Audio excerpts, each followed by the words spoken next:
Florent Pagny, l'artiste à la voix grave et rauque et au regard profond, a vécu une vie glorieuse mais aussi emplie d'une tristesse sourde. À 63 ans, alors que son nom est encore auréolé de gloire, Florent n'est plus l'homme des performances vibrantes, des lumières éclatantes et des applaudissements incessants. Il est devenu un symbole de résilience, de tristesse silencieuse et d'amour indéfectible. Sa vie, d'un jeune homme avide de conquérir la musique à un homme mûr, confronté à la maladie, à la solitude et à la peur de la perte, est un long cheminement jalonné de larmes, de détermination et de foi. Florent Pagny est né le 6 novembre 1961 à Chalon-sur-Saône, une petite ville de l'Est de la France. Dès son plus jeune âge, il avait une âme sensible, baignée dans la musique, et ressentait toujours la vie à travers les mélodies. Il n'a pas grandi dans le luxe. Ses parents étaient de simples ouvriers, mais ils lui ont appris à apprécier chaque petite chose. C'est cette enfance qui a forgé un Florent Pagny fort et indépendant, mais aussi très profond dans sa façon d'appréhender le monde. Il a commencé à chanter dans les années 1980, alors que la musique française était en pleine ascension et florissait de nombreux grands noms. Cependant, Florent ne voulait copier personne. Il voulait chanter avec sa vraie voix, exprimer la douleur, la joie et les aspects les plus authentiques de l'humanité. La carrière de Florent a débuté par des défis. Il a été critiqué et incompris à cause de sa personnalité directe et féroce. Il refusait les stéréotypes et ne transigeait pas avec les producteurs de musique. Il a connu des périodes de boycott, de refus de diffusion de ses chansons par les chaînes de télévision et de rejet des maisons de disques. Mais Florent n'a pas abandonné. Il était convaincu que la musique doit venir du cœur et non être contrôlée par le marché. C'est cette persévérance qui lui a permis de connaître un grand succès par la suite, avec des tubes comme Savoir aimer, Ma liberté de penser ou Caruso, des chansons qui non seulement confirmaient son talent, mais reflétaient aussi clairement l'âme d'un homme aux multiples blessures. Cependant, le succès n'a jamais suffi à combler la solitude de Florent. Il a un jour avoué que plus il gagnait en notoriété, plus il se sentait perdu. Les années de tournées interminables l'ont éloigné de sa famille et de ses amis, et lui ont fait perdre sa paix intérieure. Bien qu'il se soit toujours montré sur scène avec le sourire et une attitude affirmée, en coulisses, il était quelqu'un de réservé, doutant même parfois de lui-même.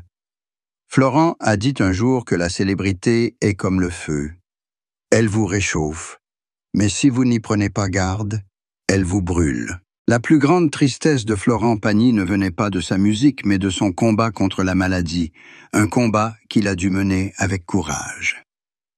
Lorsqu'on lui a diagnostiqué un cancer du poumon, Florent est resté longtemps silencieux, ne voulant pas inquiéter les autres.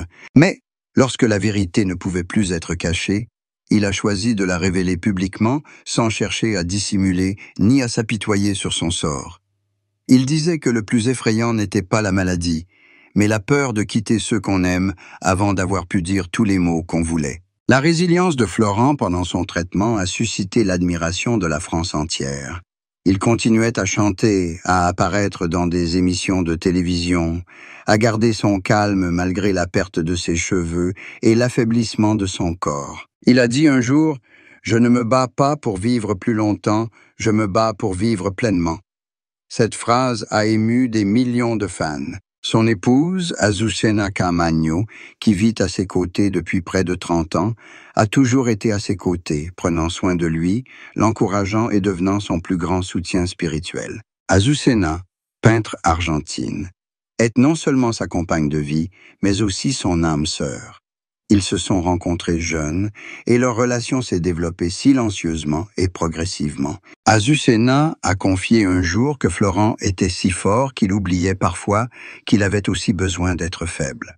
Durant son combat contre la maladie, elle ne l'a jamais entendu se plaindre.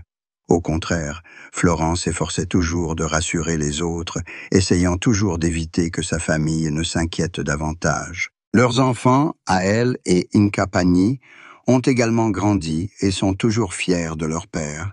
Ils disent que Florent est non seulement un artiste, mais aussi un père exemplaire, inculquant à ses enfants la gentillesse et la volonté de vivre. En amour, Florent Pagny a un jour admis qu'il n'était pas parfait. Passionné, impulsif, il laissait parfois ses émotions prendre le dessus sur sa raison. Il fut un temps où les tempêtes de sa vie personnelle mirent son mariage avec Azucena à rude épreuve. Distance, pression professionnelle, différence de personnalité, tout les mena au bord de la séparation. Mais c'est l'amour et la compréhension qui les unirent. Florent a dit un jour, « Le mariage n'est pas une destination, mais un voyage. Et si l'on est avec la bonne personne, la route, même semée d'embûches, en vaut la peine. » La carrière de Florent Pagny a connu des hauts et des bas. Il fut un temps l'un des artistes les plus vendus en France, récompensé lors de nombreuses cérémonies de remise de prix. Mais il y eut aussi une période où il faillit disparaître des médias, non pas par échec, mais parce qu'il choisit de se retirer pour se retrouver. Il quitta Paris et vécut reclus en Patagonie, une terre sauvage d'Argentine, patrie de sa femme. Là, parmi les montagnes et les champs balayés par le vent, il retrouva la paix perdue par ses années de quête de gloire. Il vivait simplement, plantait des arbres, élevait des chevaux, composait. Nombre de ses chansons de cette époque étaient empreintes de contemplation et de philosophie de vie, comme s'il était entré dans une nouvelle étape de sa vie, où il n'avait plus besoin des projecteurs, mais seulement de la lumière de son âme. Cependant, lorsque la maladie l'a frappé, Florent a dû quitter la Patagonie pour retourner en France se faire soigner. Ce fut la période la plus difficile de sa vie. Tout ce qui était stable a soudainement basculé. Mais c'est face à la limite de la vie et de la mort qu'il a compris que le plus important dans la vie n'était pas les récompenses ou les ventes d'albums, mais l'amour, la famille et les souvenirs. Il a commencé à réécrire sa vie dans ses mémoires, où il a raconté son enfance, ses erreurs, ses leçons, et surtout sa gratitude pour la vie. Azucena a dit un jour, « Il ne voulait jamais qu'on le plaigne. Il voulait que les gens voient la foi dans ses yeux, pas la peur. »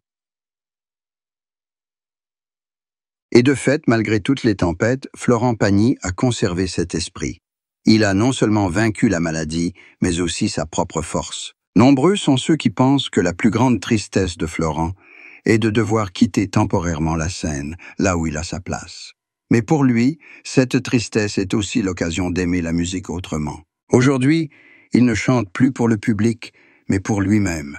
Il chante pour se souvenir, pour savoir qu'il est toujours en vie, qu'il respire encore la vie. Quand on lui demandait quel était son plus grand regret, Florent souriait simplement et répondait « J'étais peut-être trop occupé pour remercier ceux que j'aime. » Cette phrase a fait pleurer beaucoup de monde, car elle contenait les mots les plus simples et les plus sincères d'un homme qui a vécu sa vie pleinement. Aujourd'hui, même s'il n'apparaît plus aussi souvent qu'avant, Florent Pagny reste un symbole de courage et de foi. Il vit dans l'amour de sa famille, dans l'admiration du public et dans les mélodies immortelles qu'il a laissées. Et si on lui demandait ce qui le rendait le plus heureux après tout, Florent répondrait probablement que c'était d'être aimé, non pas parce qu'il était un artiste, mais parce qu'il était lui-même. À 63 ans, Florent Pagny continue d'écrire le chemin de sa vie, un chemin où la tristesse n'est plus un fardeau, mais une part de maturité, une preuve que même dans l'obscurité, on peut encore trouver la lumière.